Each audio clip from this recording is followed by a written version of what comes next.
Hello, everyone. Welcome back to my channel, General Hospital Diaries. I hope everyone is having a wonderful day.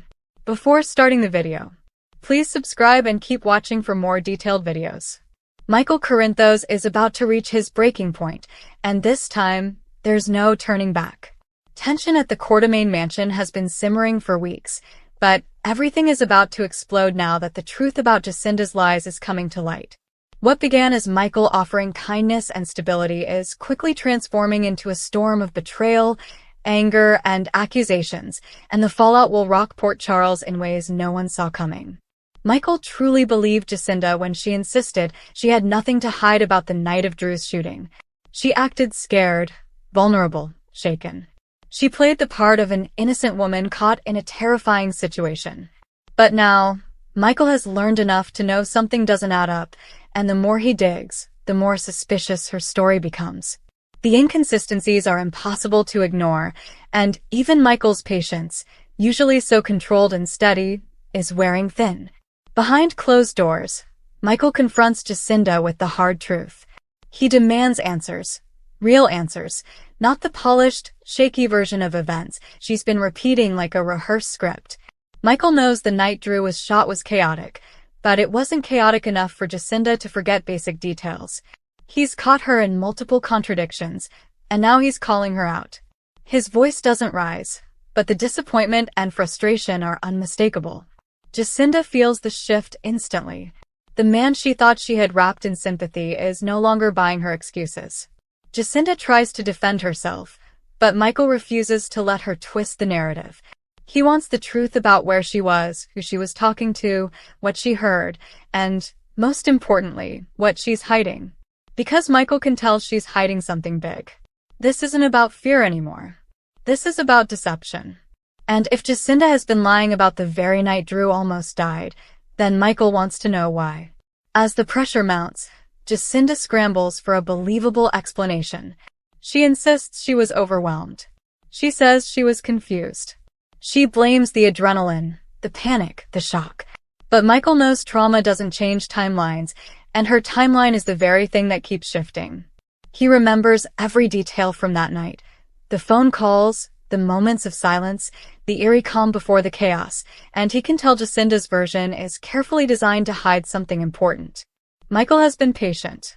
He's been understanding. He's tried to give Jacinda the benefit of the doubt. But now his tone turns firm, cold, and sharper than she's ever heard from him. He wants to know what really happened before the gunshot, during the gunshot, and after the gunshot. He wants to know who she's protecting, or who she's afraid of.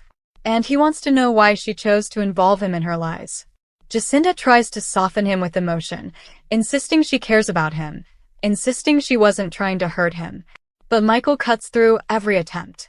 He tells her that trust means everything to him, and she shattered it the moment she chose to withhold information about a shooting that nearly killed someone he respects.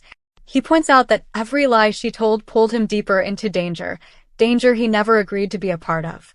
While Jacinda crumbles under the pressure, her fear turns into frustration.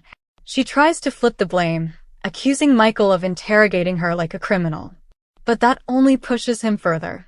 Michael reminds her that if she didn't want to be questioned, she shouldn't have lied, especially not about something this serious.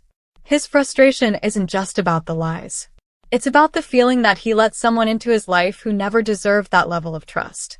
As things escalate, the romantic bubble they shared finally pops. Everything they built was balanced on fragile ground, and now that the truth is forcing its way out, their connection is collapsing fast. Michael wants transparency, honesty, and accountability, things Jacinda clearly didn't intend to offer. And now he's realizing that their entire dynamic may have been built on manipulation from the start. The confrontation turns emotional when Michael demands to know whether Jacinda was involved in the chaos that night, or if she's covering up for someone connected to the shooting. Her reaction gives him even more reason to doubt her. Instead of a clear denial, she hesitates, just long enough for Michael to realize he hit a nerve. That hesitation is all he needs. It confirms that he's been misled, and the truth is far uglier than he imagined.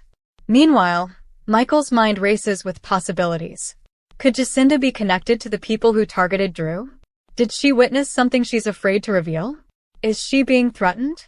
Or, and this is the most disturbing thought, is she willingly participating in something far more dangerous? Jacinda sees the shift in Michael's eyes. She knows she's losing him.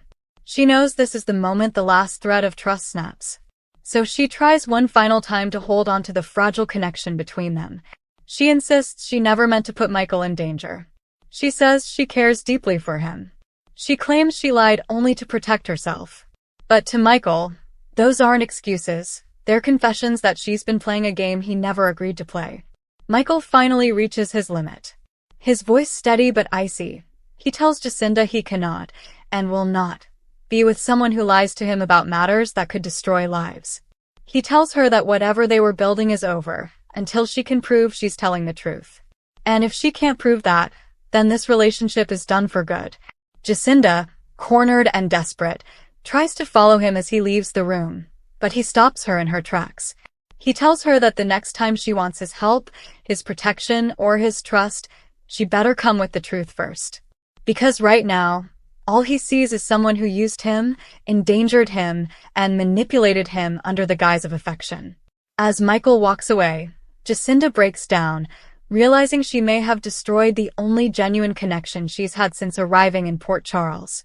And Michael, heart pounding and jaw clenched, knows he's just uncovered the beginning of a much larger conspiracy, one that now involves him whether he likes it or not. The truth about Drew's shooting won't stay buried for long. And now that Michael is digging, the people responsible have no idea of the storm that's coming. Come back to our channel for all your updates. Thank you for watching. Please subscribe to my channel.